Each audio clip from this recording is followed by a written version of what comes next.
Hello everyone, I'm Prime, and I hope you're having a great day, because today we'll be covering the Mayan God of rain, fertility, and water. Okay, for those of you that are already familiar with the Mayan lore, you may notice that this story will be adapted, to say the least, because if I didn't make some changes here and there and go off on a bit of my own creative endeavors, the story would essentially just be the same as pretty much any research you could find in like 2 minutes on Google. So, if you enjoy yourself, of course, leave a like and subscribe for more content if you are new.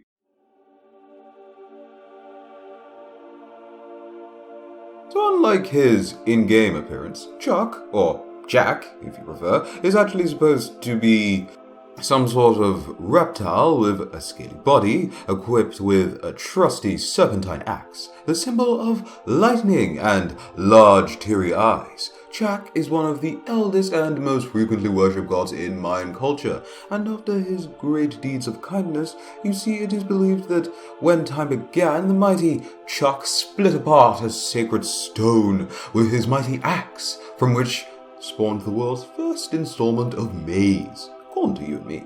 With his great serpentine blade, he would strike the very clouds in the sky, causing thunder to crackle down, and of course lightning to fall down upon the earth, as well as rain.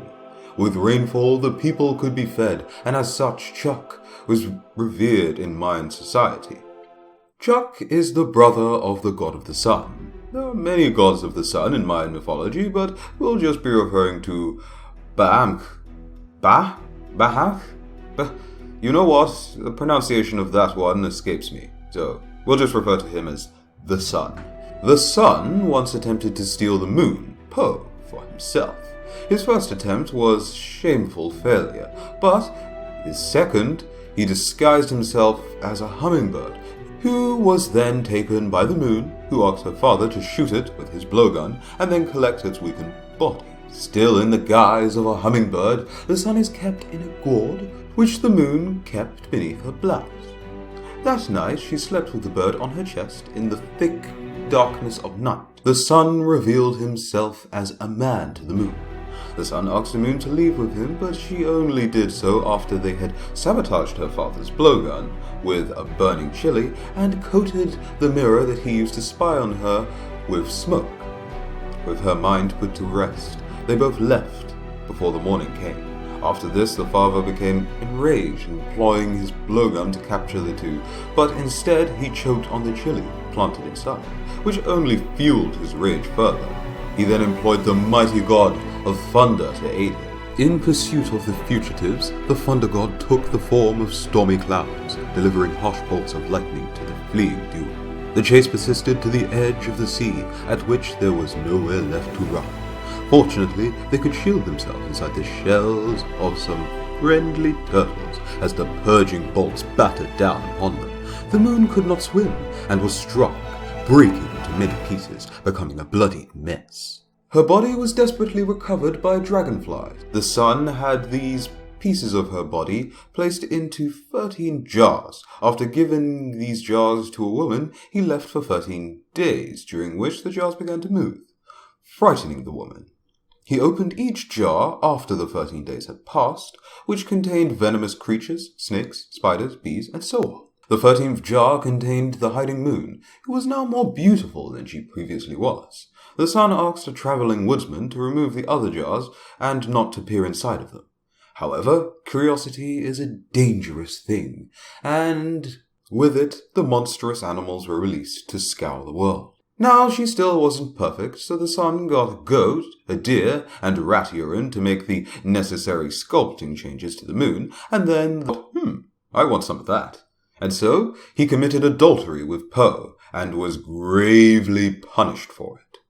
According to a certain version of the myth, Chaac cries to repent for his sins, and this is what causes rain to fall. It was widely believed that at one point there were indeed 4 Chaac that reigned over 4 areas of the world. They possessed different titles according to their cardinal directions and the colors that they were.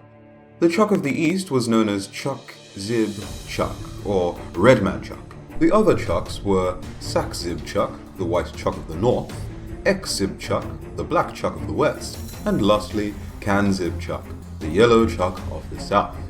Together they can be called the Chacs or Chaac, which is plural for Chac. They were worshipped as deities in many parts of the Mayan world. To ensure rainfall, the different Chacs had different roles after a burner ritual was performed.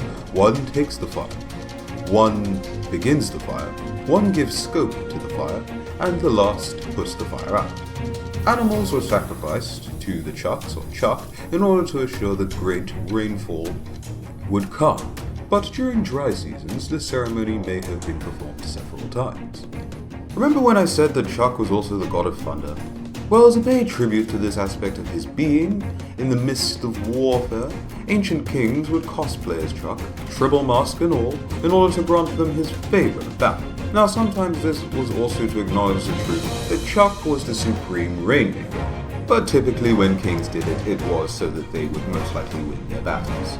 Well, that's pretty much everything I had to say about Chac. There wasn't too much else that I could find out about him. And yes, most of his story was more someone else's story, and he just showed up and managed to be an antagonist in the story, I suppose you could say. But that's Chac. The main thing that he was known for was, of course, granting the world maize.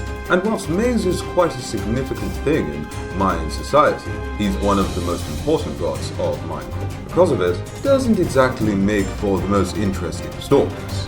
But it is what it is. If you enjoyed the video, then go ahead and leave a like. And if you want to see more videos like this, go ahead and subscribe.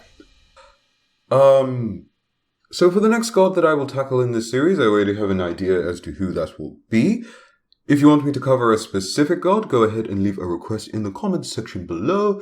And, of course, thank you for checking out the video. Until next time, have a very good day. I've been Prime, and I'll see you in a few. Bye-bye.